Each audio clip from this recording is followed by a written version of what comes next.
So good afternoon, everyone, and a very warm welcome to Emma's Folk and Global Managers Meetup number 3. Lovely to see so many of you here. My name is Emily Wheating, and I'm Emma's event manager. Just a little bit about us. Within Emma, we unite music manager organisations across 16 European countries, which represent more than 3,000 managers across Europe. We've made it our mission to strengthen European music managers globally throughout our Empower program, which encompasses education, advocacy, networking, and research. Empower is a project co-funded by the European Union. If you want to know more about us, or if you want to stay up to date with upcoming events, make sure to visit our website, follow us on social media, and join our WhatsApp group. Also sign up to our newsletter. You can find all of the links in the chat. Within the chat, there's also a general manager's contact list where you can leave your contact details and find the details of others. And when you log off Zoom at the end of the session, there'll be a super brief survey will pop up. Please take a moment to fill it out, as your feedback helps us massively to improve the upcoming events. Just as a reminder, there'll be time for some more questions. Please write them in the chat, and if there's a question that resonates with any of you, give it a thumbs up or a heart emoji so we can make sure it gets answered. Today's event is moderated by Suzanne Doyle, one of our steering committee members. So without further ado, I'll hand you over to Jo.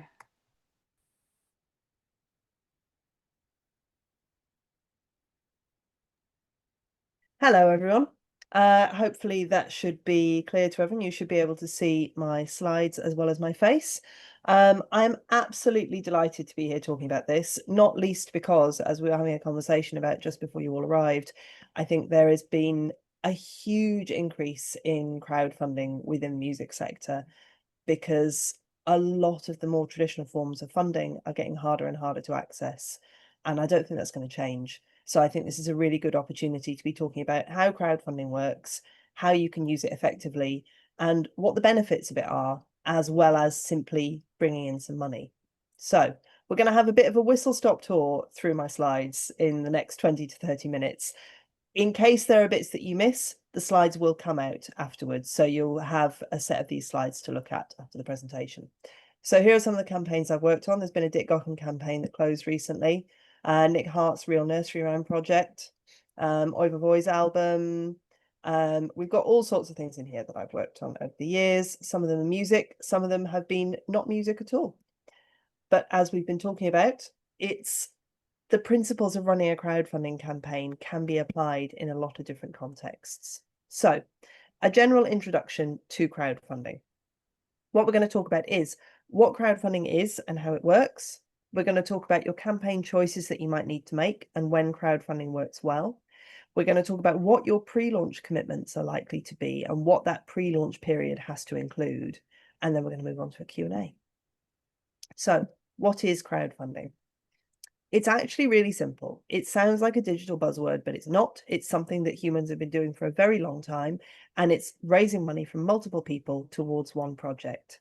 The distinction is, and the reason crowdfunding became a bit of a digital buzzword, is that it can now happen online, which means that you're no longer locked to one geographical area. You can go as broad as you'd like. When is crowdfunding a good idea? Now, I do often say to people that there are no crowdfunding police who are going to come around and tell you that you can't possibly run your campaign that way. You've got to take it down. However, everything I say like this is aimed at making your life easier when it comes to running your campaign. You can go against every single one of these recommendations, but it just makes it harder for you to hit your target and harder for you to manage the campaign. So when crowdfunding is a good idea, it works best when you have a specific and defined project, something that you're able to say, if we hit our funding target, this thing will happen. If we do not hit our funding target, this thing will not happen. Something with a clear outcome that you're able to say, here is the thing that we have achieved or the thing that we will achieve. It can work well when it's an alternative to traditional investors or arts funding, business loans, grant funding, all the things that you might rely on. And it works well when you have an audience in place already. This is a particularly crucial one, I think, with music conversations. When is it not a good idea? It's not free money. It is a significant amount of work to run a crowdfunding campaign, as I'm sure some of you know. It's not a way to just fill a budget gap. This tends to be flagged more for organisations and venues than for independent artists, but sometimes people need to be reminded you can't run a crowdfunding campaign just because the budget is looking a bit sparse for a couple of months.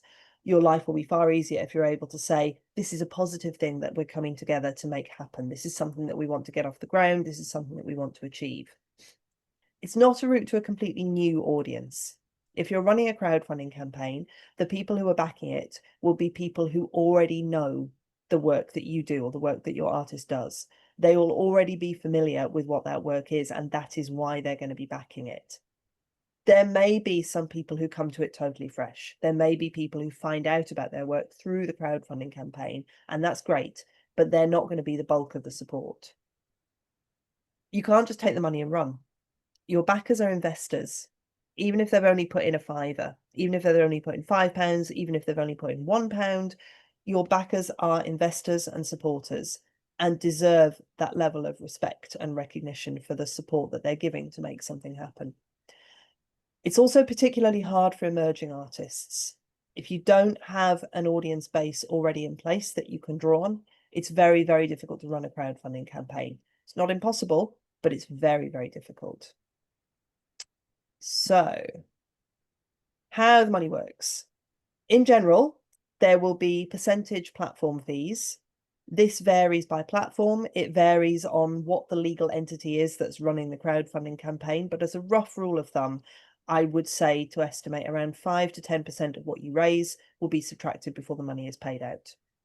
Backers may be charged during the campaign at the moment of backing it, or they may all be charged together at the end of the campaign when it finishes. Again, it depends which platform you're using, and that's something you'll need to check. Creators usually receive the funds about 2 weeks after the campaign closes. Again, varies by platform, but as a rough rule of thumb, about 2 weeks until the money's actually paid out. And it can be taxable income. Make sure you get accountancy advice if needed. I am definitely not an accountant. You don't want to take my advice on this one. But in particular, I know I've worked with artists who found that it can have an impact on whether they need to be VAT registered. There are impacts on what types of rewards you end up having to charge VAT on or don't, or you have to pay VAT on or don't. It can be a fiddly one. So think carefully about that one. And don't take my advice on it. So what are your other options? In particular with music, often the two things that crowdfunding is likely to fund is getting an album made, or sometimes it's funding a tour. There can be other things as well, but commonly that's what it's going to be. That's usually what it is with most of the artists I've worked with. So other options to get that funded, you might want to look at trusts and foundations, the kind of typical traditional arts and music grants. You might want to look at business funding or career development loans, that kind of thing. There might be education and training funds that might work. There might be sector-specific funding. I've also put personal debt. Obviously, don't do that. That is not advisable. But we all know that that's sometimes what people choose to do. So it's worth bearing in mind that crowdfunding is an alternative to all of those. Funding combinations. If you do end up looking at things like trusts and grants and foundations or sector-specific funding, you might want to bear in mind that if you're raising funds from multiple sources in parallel, you can bolster your other funding channels by talking about a crowdfunding campaign. If you've run a successful crowdfunding campaign, that's an amazing way to be able to show, here are the people who are invested in what this artist does. Here is the audience that we've got already ready to go, committed, keen to see the album happen, keen to see the tour happen. Here is the information that we already know about them. We have geographical spread, we have email addresses, we have engagement with marketing information. So you can gather all kinds of useful information from a crowdfunding campaign and then use that to support the work that you're doing in other contexts. So the different funding models for a crowdfunding campaign.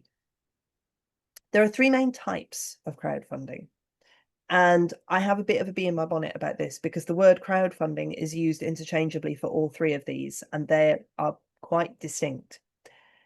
The first two may be the ones that artists are looking at. The third, equity crowdfunding, is not. Rewards-based crowdfunding, you get something in return for backing the campaign. It might be an album, it might be an album download, it might be a ticket to a gig, it might be memorabilia, it might be merchandise, it might be all kinds of things. For charitable or donation-based crowdfunding, supporters get nothing in return for backing it other than the warm glow of supporting something that they think is important. You don't have to be a charity to run charitable or donation-based crowdfunding. You can do that as any kind of entity. It is harder to do unless you have a very strong cause that you're trying to unite people behind. Rewards-based crowdfunding is likely to be the place that most of your artists are going to be looking at, not least because as a performer, as an artist, there are some really easy, obvious wins in terms of the rewards that you can offer, but it gets more interesting when you get more creative about them. Equity crowdfunding is typically a way for reasonably early stage businesses to start selling equity in their business. It's basically selling shares in the business. So this is not something that artists are likely to be looking at. Equity crowdfunding is the one that sometimes makes the headlines. When you see people talking about, Brewdog have run a crowdfunding round and they've raised another 6 figures. That's equity crowdfunding. It's not rewards crowdfunding or donation crowdfunding. So it's worth bearing that in mind. If ever you spot anything talking about crowdfunding and really big figures, it's quite possibly equity crowdfunding, which is a different thing. There are 2 funding models with crowdfunding. So there is all or nothing funding and flexible funding. All or nothing funding means that you set your target. Let's say you decide, we want to raise 10,000 or 20,000. If you hit that target or exceed it, brilliant, the money is paid out. If you don't hit it, the whole thing is a wash. You receive no money. You owe nobody any rewards. You owe nobody any promises. The whole thing, it's almost as if it didn't happen. This can sound really scary to people. We'll come on to why it doesn't need to in a minute. The alternative funding model is flexible funding. For this one, you set your target. Let's say you want to raise 10,000 and you get to here, you get to 8,000. The money is still paid out, minus the platform fees, minus any other fees that go with it. So with flexible funding, if you don't hit your target, it doesn't necessarily matter and the money is still paid out. You keep whatever you make. So flexible funding, it feels the least risky because everybody has that feeling of, well, but what if we spend a month on preparation for this? What if I put in all of this work and all of this investment and I do all of this so publicly and then I don't hit the target? What happens then? I would rather have some money than no money. That feels less scary and less risky. But the thing with flexible funding is it consistently hits lower targets. Across the crowdfunding platforms that run both types of campaign, they see that flexible funding campaigns consistently hit lower targets than all or nothing campaigns. It can work if you're running something where every little helps, where you don't necessarily have a specific project in mind, but all of the money can go towards making something happen. It can also work great for projects that scale perfectly. If you've got no fixed costs, no overheads at all, but you just want to if you take 100 orders, you make 100 things. If you take 1,000 orders, you make 1,000 things. There are no other fixed costs and no overheads. That can work. The real risk of it, though, is that you end up with half a budget. Because if you've gone up there and said, right, I think it will take me £10,000 to get this album made, and let's say half your rewards are all album related, they're all album downloads or CDs or signed copies or artwork from the album, whatever it is. If you then raise your 8,000, you don't have enough money to make the album. So you can't do the thing that you promised you were going to do after the crowdfunding campaign, and you also can't fulfill all the rewards that you promised. So it can leave you in a bit of a hole. And that's something to really bear in mind. If you have fixed costs and you have fixed overheads, flexible funding may not be the way to go. All or nothing funding sounds scarier because there's more at risk. But honestly, it's essential if you've got minimum costs to cover. If there are costs without which you can't make the project happen, that is all or nothing funding, whether you like it or not. It's also more reassuring for backers, because bearing in mind that every time somebody backs a crowdfunding campaign, and I talk about this a lot, they're taking a leap of faith. There is no legal or kind of professional backstop. If I back a crowdfunding campaign because I really want that tote bag and that mug with the album artwork on it, and I back it and they hit their target and it all goes well, and then they just disappear off the face of the earth and don't fulfill any of the orders, I have no comeback on that. Sucks to be me, basically. It is under-regulated in terms of a consumer experience. And all the crowdfunding platforms are really clear on this. You are taking a gamble on an early stage idea, and it may or may not come off. So anyone backing your crowdfunding campaign is putting a huge amount of faith in you and the team behind the campaign to do what you say you're going to do in the way that you say that you're going to do it. Seeing that a lot of other people have backed it is very reassuring. Seeing that it cannot happen unless you hit a certain amount of money is also incredibly reassuring for backers. It gives them that clarity that this is a real project run by real people who have a real budget behind it, and you've actually thought through how this is all going to work. All or nothing funding also gives you a greater sense of urgency. It makes it easier to tell that story of, if we don't raise another 500 quid by next week, we lose everything, versus if we don't raise another £500 by next week, we won't hit our target. One of those is a much stronger story to be able to tell. It's more transparent. It gives you the opportunity to talk about what it costs to make this happen, to lift the curtain a little bit and say, actually, this is what it costs to get out on tour. This is what it costs to get an album made. Here are all the things that you might not have thought about that go into making this happen, that go into making it possible for people to make a living out of this. It also means that backers are more likely to share it. If I've backed this campaign because I desperately want my tote bag and my mug, and I can see that the campaign hasn't hit their target yet, I suddenly have a reason to share this with my friends and say, hey, look, I really want this to happen. Have you seen that this is happening? Have you seen this campaign is live? So there's a reason for people to pass it on.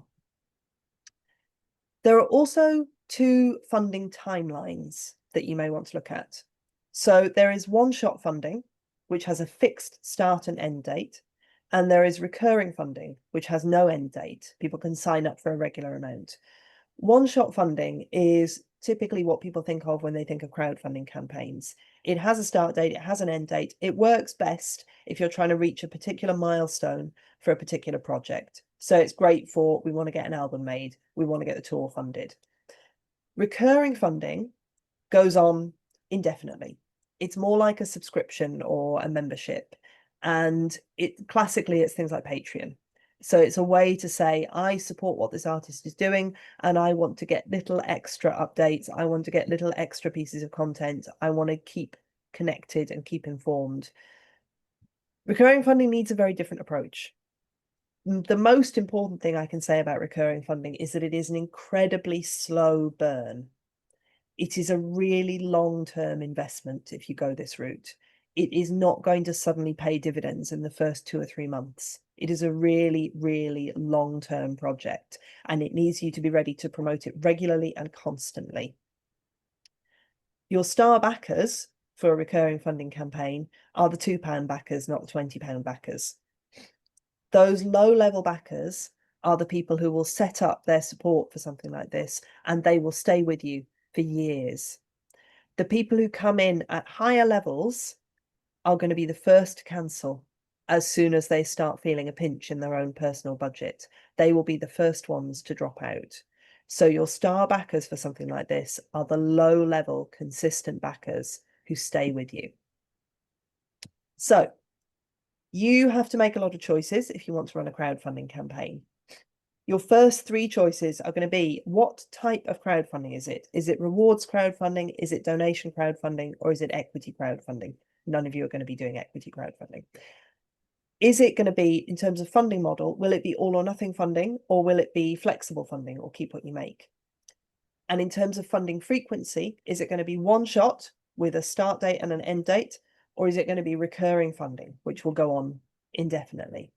Once you've answered those, that will probably tell you which platform you need to use. All the different platforms offer slightly different combinations of those. So what you can gain from a crowdfunding campaign, I'm going to go at top speed through these because you're going to get these slides afterwards so you can see what the quotes say. But what you can gain from running a crowdfunding campaign includes testing the market fit. So this is all things on top of, or as well as, raising the funds from it. So you can try out what works for the market and for the audiences that you're working with before actually going fully live with something. You can build an enormous connection with a community. And this is one of the things that I think is one of the most striking benefits of crowdfunding, is it allows you to build that community publicly and visibly and very interconnectedly. It can offer huge emotional support, which can be a fantastic thing when people are working remotely and working solo. You get an enormous comeback from people when you run a crowdfunding campaign and you see what it is that's been driving them. My slides have leapt ahead of me. There we go. And promotion I also wanted to talk about as well. Because a crowdfunding campaign, despite the fact that the backers of a crowdfunding campaign will mostly be your existing audiences, it can do an absolutely sterling job of getting you in front of other audiences and new people who haven't heard about the work that you're doing so far. So when it comes to setting a target for your crowdfunding campaign and figuring out how much is the target that you want to try and reach, first of all, you have to figure out what your project budget is. It might sound obvious. This is not always where people start. So you have to figure out how much it would cost to get the thing done. Then add your campaign costs on top of that. So add your platform fees. Do you have any costs for rewards creation? Do you have costs for postage? Do you want to run advertising around this? Do you want to run paid social around it? Are there any other costs? Do you have freelancers that you're going to pay and come and do comms for it? You know, what other costs do you have to actually run the campaign? Then add those two numbers together, and that will get you closer to what your funding target needs to be. Once you've got an approximate target, how do you figure out whether it's achievable? So I'm going to talk about this when we get into the pre-launch preparation. So to get your campaign live, you're going to need your campaign content, copy, photos, and a video. You're going to need rewards to go with it, as long as you're going the rewards-based crowdfunding route. A minimum of 3. More than that can make your life much more interesting and also much more helpful for hitting your target. But I do advise people to start with a minimum of 3 rewards. And your audience. Who are the audiences who are going to support this? How are they going to find out about it? What channels are they connected to? Where do they stay in contact with what your artist is doing? So to use your pre-launch well, you've got 2 sets of activity basically happening in parallel. In private, you're writing the campaign, you're doing budget planning, you're planning out the comms, you're making the video, all that stuff that's happening behind the scenes. At the same time, publicly, you're building awareness, you're promoting a pre-launch page to gather email addresses and contact details ahead of launch. You're contacting amplifiers, which is anyone who might be able to help you spread the word about your campaign and push the information a bit further. You're doing public countdowns, you're getting people ready, because the last thing that you want is for your launch day to come as a surprise to anyone. You want your audiences to be ready for launch day. You want them to be excited about it. You want them to be ideally counting down to launch day with you. You do not want people to be finding out about it as a surprise after you've launched the campaign. So your pre-launch, those weeks running up to the launch day, are your opportunity to talk through, here's what's happening, here's why we're doing it this way, here's what we want to achieve, and here's how you can get involved. So how many backers do you need? This is all a bit how long is a piece of string. It varies by audience, it varies by artist, it varies by project. But if your average pledge is about £30, say, let's assume maybe 1 in 10 people who actually land on the crowdfunding page will back it. How's your social media engagement? How's your email engagement? If you send out a link, how many people click it? So if you needed just 1 backer, you need to get 10 people onto your campaign page. If you have, let's say, a 10% click-through rate on the emails that you send out, you already need to be emailing 100 people to find that 1 backer. You can see that those numbers scale up quite quickly, depending on what target you're looking at. So if you had a target, a reasonably, not too ambitious target of £6,000, you'd need 200 backers at an average pledge of £30 each, which means you'd need 2,000 people hitting the page. With an email click-through rate of 10%, you need a 20,000 person mailing list to get those 200 backers. But you are, of course, sending more than 1 message. You are not sending out just 1 email and hoping that will do the trick. So when it comes to telling your story, powerful crowdfunding campaigns have a simple outcome, something that people clearly understand, here's what we're going to achieve. a sense of urgency. Why is this happening now? Why does it have to happen now? What's happening? What's changed? What's new? Why is this going ahead? And a clear benefit. What happens if this succeeds? Why does it matter if this succeeds? What impact will it have? What benefit will it have? Who will it help? Why is this exciting? Why is this interesting? Why is this valuable? So I'm going to talk briefly about rewards. I said a minimum of 3 rewards. And for those rewards, you want a reasonable price spread. So I usually tell people that you want at least 1 entry-level pledge, about the price of a coffee, 1 average level pledge at about the price of a birthday present for a friend, and 1 high level pledge, something that you would really splash out on for yourself. I haven't given those prices because what people consider to be reasonable prices for those will vary depending on which audiences you're speaking to. So things you can offer physical items, tangible items, things that have to be posted out. You can offer experiences, things that people can do, whether that's in person or online. You can offer credits. You can list people's names in the liner notes or in a book or on a website. And you can also pull together third-party donations. These are not essential. Lots of campaigns don't have these, but they can be a nice way to build up other partnerships. If there is a venue or a record label that you work closely with, it might be a nice opportunity to say, you know, could you offer a season ticket to the venue? Would you be willing to offer a back catalogue box set? Like, what would you be able to donate? Maybe 1 very special copy. Your amplifiers are people who will help you spread the word further about your crowdfunding campaign. They might be venues, they might be organizations, they might be individuals, it might be companies or commercial groups. There are all kinds of possibilities here. These are the kind of people that you can email and say, hey, we've got this really exciting crowdfunding campaign coming up. Would you be able to share it to your networks? Would you be able to share it on your email address, on your email newsletter? After your campaign, when your campaign is finished, let's assume that you've been wildly successful and you've hit your target and exceeded it and it's all been brilliant and everyone is going wild with excitement. What are you going to do now with these newly engaged and excited audiences? You've built a community. Over the last month, you've built a community of people who are so interested in this and so interested in what your artist is doing that they've been willing to put money behind it without any guarantee of anything. Those are really engaged audiences. What are you going to do with them now? How are you going to keep them feeling engaged? How are you going to keep them feeling special? How are you going to keep them feeling like they're part of the team? How can you keep this excited momentum going when the campaign closes? How can you make them feel like VIPs? Will you know who they are in a year? Will you know who they are in 5 years? What does this mean for the future? How can you keep them going? So, benefits of crowdfunding. Crowdfunding is, when it's done well, it should be a partnership. It's about bringing your backers on the journey with you. Make them feel like they are part of the team. They are making something happen. They have a really important role to play in this. They're not just coming along for the ride. So audiences obviously can offer financial support as backers, and this is most people's starting point for a crowdfunding campaign, obviously. They can offer you promotional support as amplifiers. They can share the crowdfunding campaign onwards to their networks.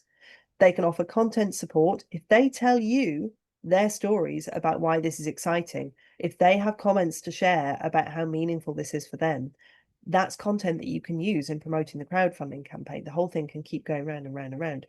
They can offer project steer. If you have a load of audiences who are telling you what would motivate them to help, what they want to see, does that change any of your decisions?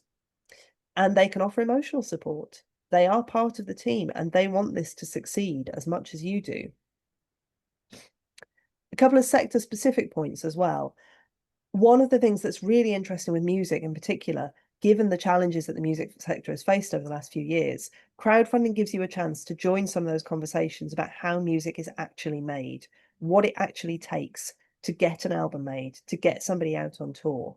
Pull back the curtain a little bit, let people see how it works, let people see what the mechanisms are to actually get this out there, because lots and lots of people want to understand and want to support artists, but don't realize a lot of the things that seem obvious to us. It lets you build some really direct relationships with audiences and supporters, and it gives you the chance to make the case publicly for why this project should exist. Why is this exciting? Why does it matter? you get to have that conversation. You can also show some vulnerability. It's a chance to be an actual human, not just a corporate brand voice. Crowdfunding is a risk. And anyone who looks as if they don't understand that risk immediately doesn't look genuine. It's an opportunity to say, we don't know if we're going to hit this target. If we do hit the target, here's what we will do. If we don't hit the target, here is plan B. Here is what we will do next instead. Get people involved, get them invested in it, give them an understanding of how this works and how you're running it and what you're excited about and what you're scared about. Trust is hugely important. This is what I touched on earlier. There is minimal legal recourse for any failed crowdfunding projects or projects that hit their target and then just disappear. So how do your backers know that they can trust you? Take every single opportunity through the campaign to show them how they can trust you, why they can trust you, that the people behind the campaign are trustworthy and are they, that you are who you say you are. So making it work.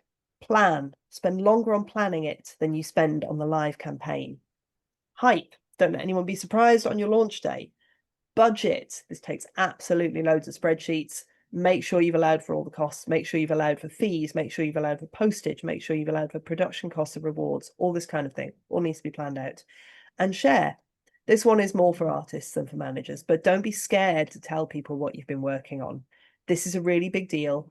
People out there actually want to hear about what you're doing. So I'm going to give you a few seconds, maybe 60 seconds, to think about these 3 questions. And you can take these to feed into the Q&A session if you want, or you can just have a little think about them, or you can tell them to me afterwards. Up to you. What was the big idea? What was the most important thing that you heard? What was your big surprise? The thing that surprised you most this afternoon?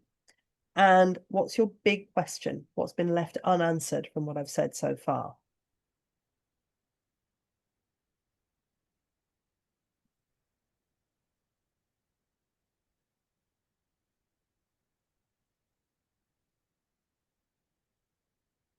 And while you contemplate that, Suzanne, shall we? Why not? Yay! Thank you. Oh my God, and you were bang on 30 minutes. You're hi everyone. My name is Suzanne Doyle and I'm a music consultant, artist manager, based in Dublin, Ireland, but I'm now in France because this is my holiday and this is how I choose to spend it. No, the dates just aligned and I was so excited about this particular talk from Joe, which I would listen to it again and again because I just came through a Kickstarter with my artist, and thanks be to the heavens, we did reach our target one day before the deadline. God, So when I'm listening to you, Joe, going through the slides, I'm remembering those moments in our plan, and I don't mind sharing with the community here. We went through all of the things that you highlighted, would we do this versus this? For me, something that really stood out is the pre-launch. And if I say one thing and one thing only that anybody listens, is the pre-launch and the prep. It's like that old thing you hear, measure twice, cut once. You just get one chance to do this, really. So the planning, that's for me, that really came across with what you were saying, Joe. And I suppose, the variety of the different Kickstarters or crowdfunders that you've been involved with, from nursery rhymes to CD box sets, have you seen failures as well as successes, or is there something that makes you take on a project as a consultant for something like this? Well, this is the thing, isn't it? Is that I am in the very fortunate position that I get to be a bit selective about what I take on.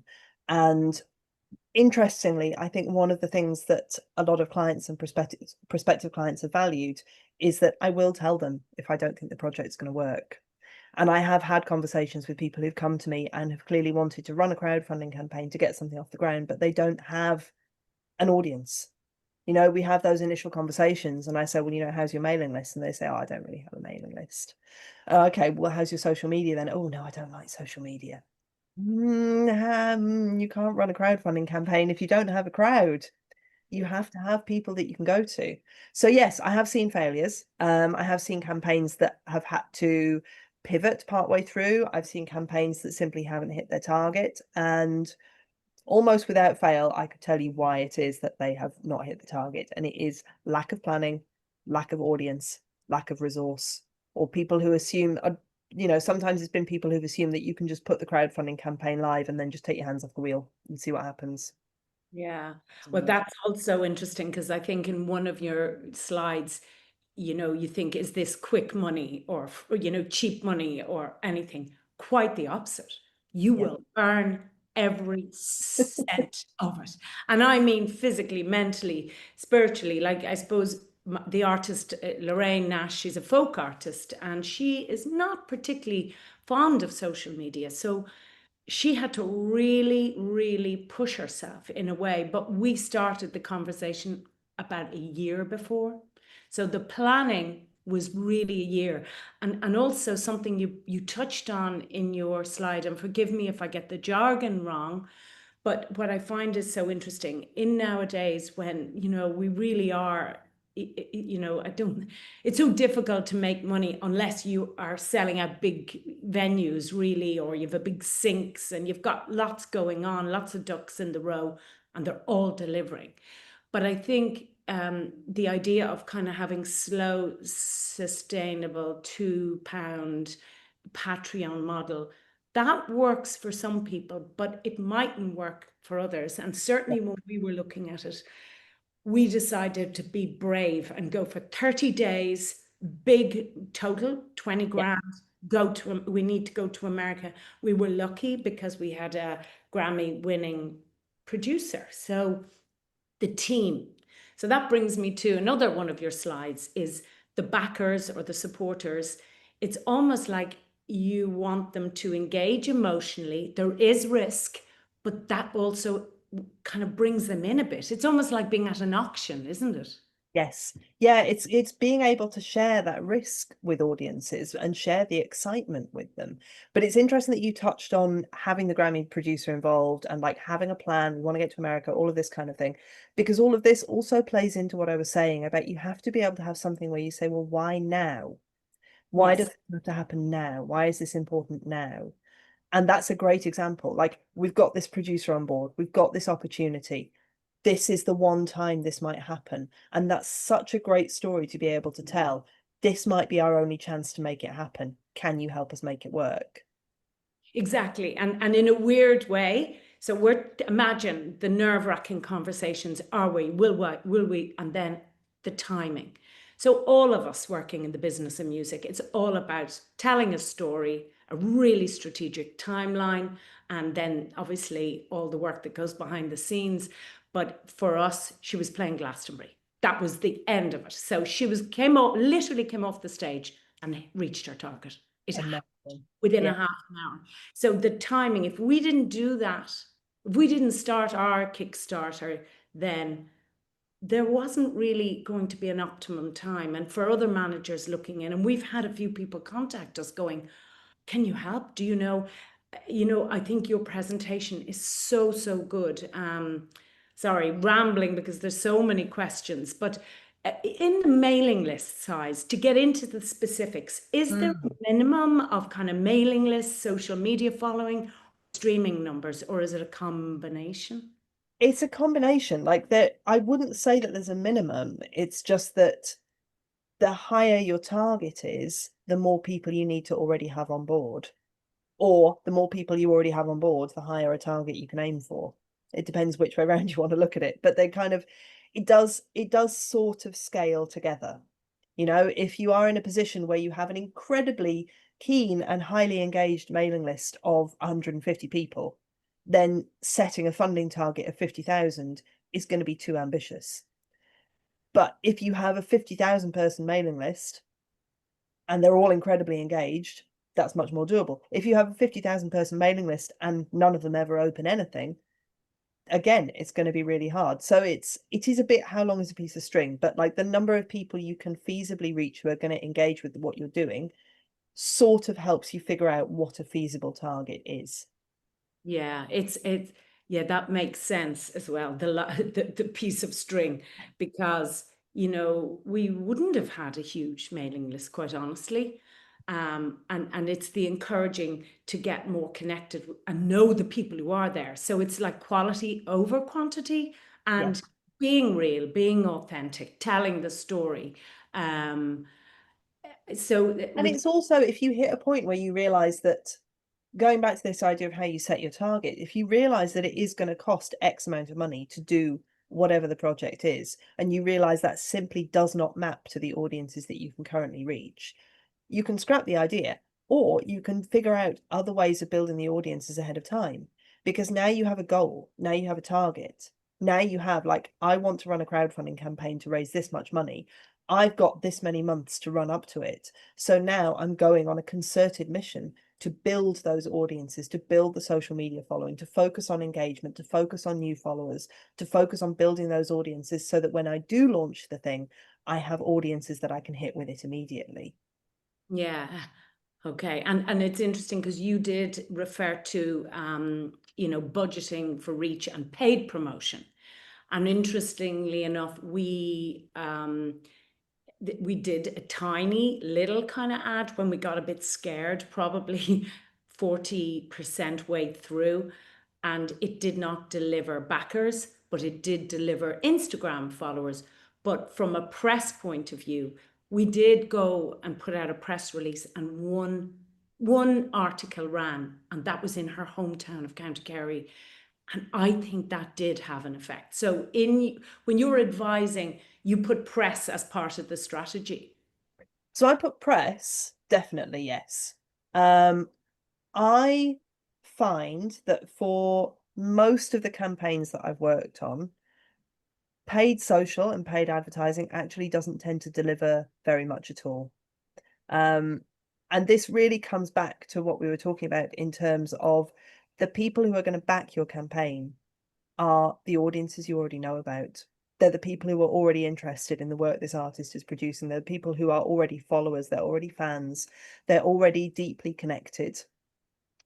And then you're not going to reach those people. Like, you see a lot of paid social for things like board games on Kickstarter, for new gadgets on Kickstarter, that kind of thing. They do very, very heavy paid social for that sort of thing, because that's just sales. You just want to get it in front of as many people as possible. You have a simple ROI for, you get it in front of this many people and people will buy the thing. It doesn't work like that with music.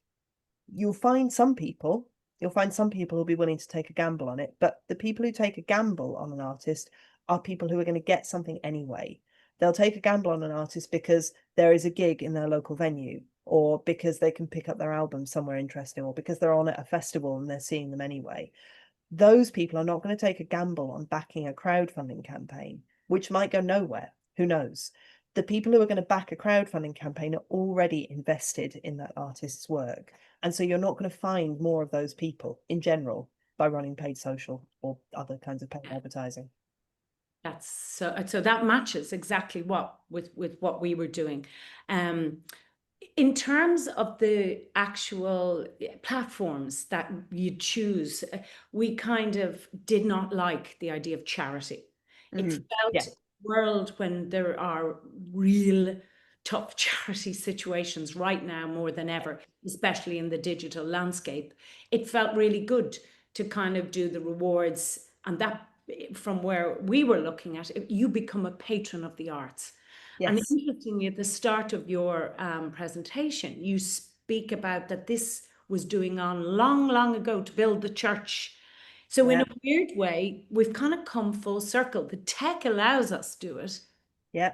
But we're going back to people who don't maybe understand how difficult it is for artists right now. So, so telling the truth, and choose. So we chose Kickstarter. Is that the one that you see mostly for music, or do you have any? I would say that I'm seeing a bit of a split now coming out. So I'm seeing a lot of music on Kickstarter. There always has been. I'm seeing more musicians also trying out Crowdfunder. I tend not to see music happening on Indiegogo. Indiegogo, Kickstarter, and Crowdfunder are the kind of three big crowdfunding platforms. They're the three main ones. Indiegogo and Kickstarter are kind of the market leaders. Crowdfunder is UK based and is snapping at their heels in that third position kind of way. Kickstarter has a really, really strong brand presence around independent creators, music, arts, creativity. And because of that, they like to promote projects of that type on their platform. So you can do very well out of Kickstarter if you are a musician, if you are an artist, if you are a writer, if you are an independent creator, because Kickstarter likes to showcase those projects. Indiegogo is much more gadget heavy. It has built a bit of a reputation for kind of fly-by-night gadget projects where people will take a lot of pre-orders and then maybe disappear. It's a perfectly good platform, but you might find that the audiences who are willing to back the work that you're doing aren't necessarily already on Indiegogo. They're quite possibly already on Kickstarter, and they probably already have their own account there. The interesting thing about Crowdfunder is that they're UK based. They have a strong history around kind of social impact and community impact. They have much more favorable fee structures. Really interesting about Crowdfunder from a music perspective is that they've run a lot of things with, for example, the Music Venues Trust. They ran a whole campaign through coronavirus lockdowns themed around this idea of keeping the lights on. They worked with a lot of venues, a lot of theatres, a lot of gig venues and art centres and that kind of thing to help them run campaigns under this shared umbrella of how do we keep this sector going? How do we keep the scene going? So they've built up quite an audience of music oriented and culture oriented supporters. So it's kind of up to you. There are different fee structures, there are different opportunities on different platforms. The vast majority of the work that you do, though, is your work is going to be driving the backers to the campaign rather than the platform doing it for you.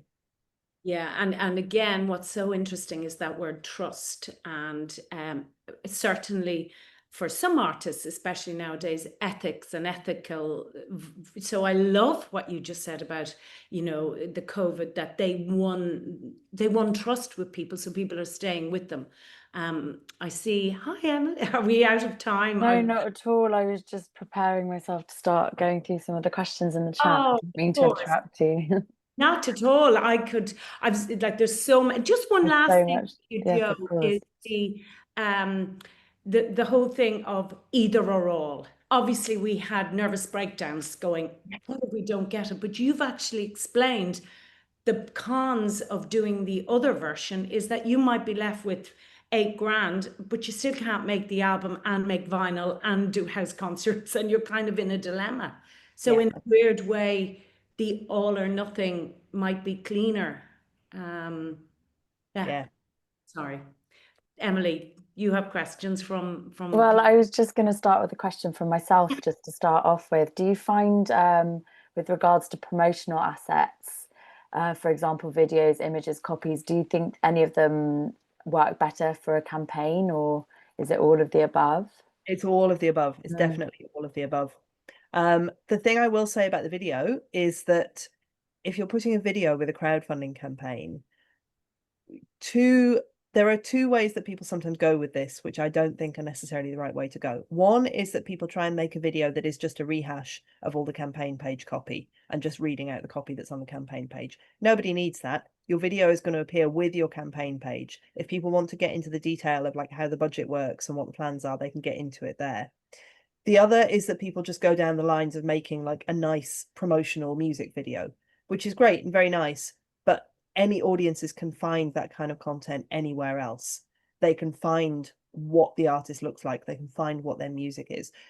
The point of a video with a crowdfunding campaign, it gives you the chance to make that emotional connection with the audience. So your campaign page copy allows you to lay out what you're going to do, how you're going to do it, why you're doing it, what the budget is. The video is a chance to say, I'm really, really excited about this. I can't wait to get this off the ground. I can't wait to share with you what I've been working on. But it is kind of terrifying because we've got to raise 25,000 by the end of the campaign. And, I know you're all amazing and I'm so pleased that you're all coming on this journey with me, but I don't know how we're going to do this. Let's figure this out as we go. It gives you the chance to make a personal connection and Yeah. make feel like they're connected. That's really interesting. Thank you. So I'm just going to the chat now. There was a question from Milena, and she said, for recurring funding better on Patreon? And do you find any of the recurring funding models are working better in some countries than others? Yeah, that's a really good question. So there are more platforms than Patreon. There's stuff like Buy Me a Coffee and Ko-fi and that kind of thing. So there are various different recurring funding platforms that you can look at. You can also, it gets even more hybrid than that. So Crowdfunder, for example, will let you, if you've run a successful crowdfunding campaign and you hit your target and the campaign closes, they will allow you to roll it over and start looking at other sources of funding and keep it open. So yes, recurring funding is basically Patreon and the like, and the kind of copycat Patreons that have sprung up over the years. Yes, it can work differently in different countries. A good one to check is there anyone else operating in that country, in that area, who's already running any kind of successful recurring funding campaign? Because then, you know, whatever platform they're using must be working. Sometimes that's the way to figure it out. Okay. But all of the platforms will make it clear which countries they operate in and whether they have any kind of differentiated fees and what currencies they're able to accept and all that kind of thing. Cool. And then Kerry asked an interesting question saying if you've got any tips for extending a campaign, for example, if you've met the target and then you've got extended plans like you've created the album, but now you want to manufacture vinyl. Stretch goals. Yes. So stretch goals are they're not really a real thing in a weird kind of way. They don't count towards anything on the platform. So you set your initial target. Let's say I've decided my initial target is £10,000 to get the album recorded. And I have a stretch goal, which is that at 15,000, I will also produce a special edition gatefold, whatever.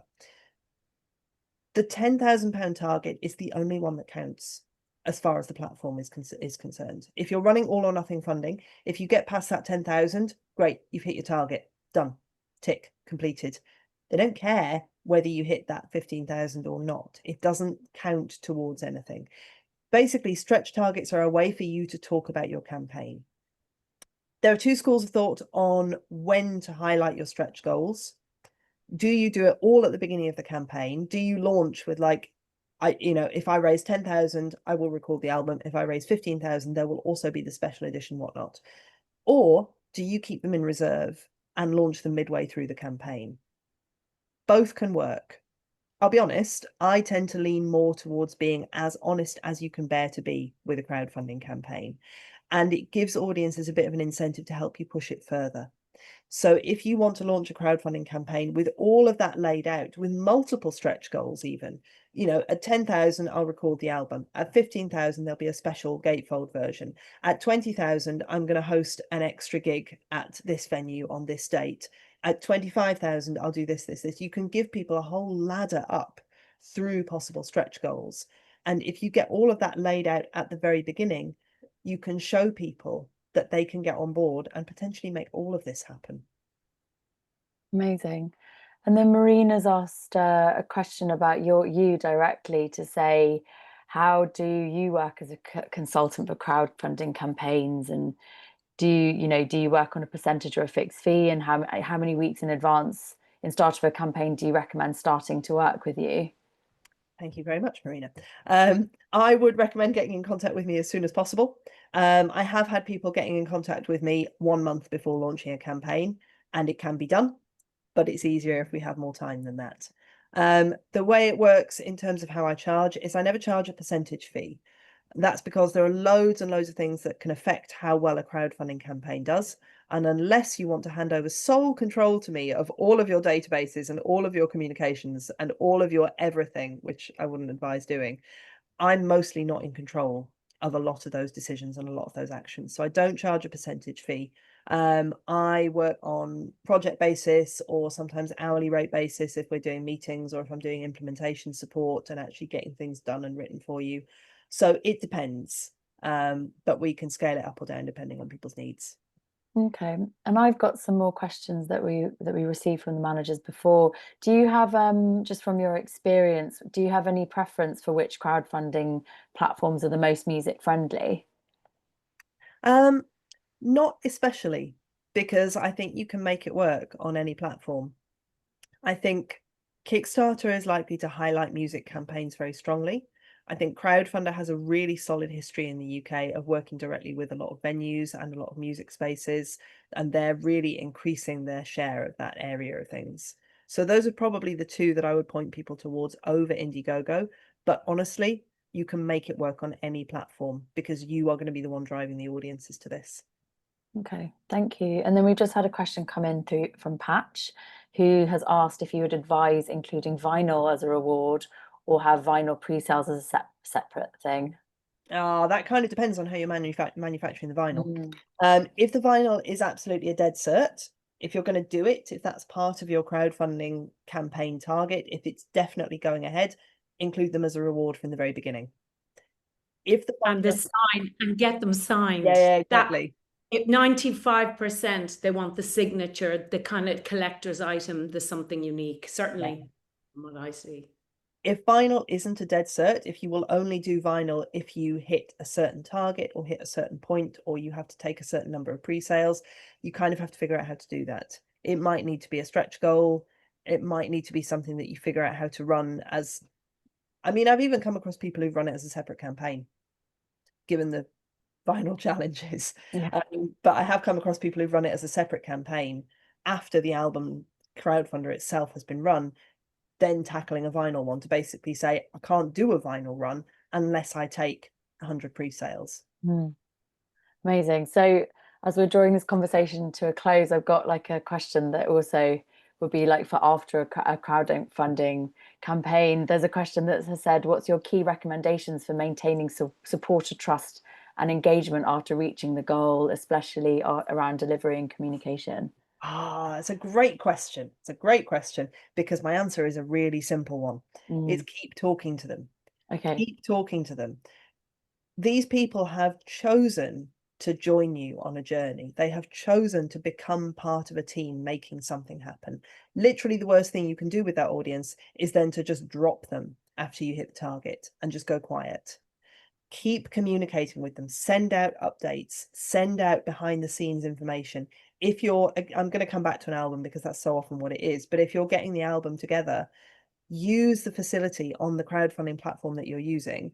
They will have an option for you to message these people regularly, which, by the way, doesn't rely on those people having opted in to other marketing permissions, other GDPR stuff. You can continue to use the crowdfunding platform to message people with information specifically and only about the project that they've supported.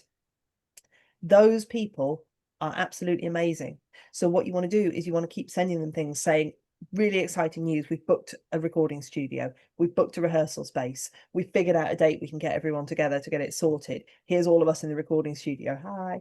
You know, you can do all of that kind of behind the scenes content of here's what we're doing next, getting people ready for you actually producing the thing that you were crowdfunding for in the first place. And you can take them on that whole journey all along the way. Again, it's a chance to pull back the curtain a little bit and show people what it actually takes to make something like this happen. Amazing. Well, I think we're going to have to wrap it up now, but I have to thank you, Joe. That was a really insightful and amazing presentation. And thank you, Suzanne, for the conversation and the questions. And thank you for everyone for joining in today.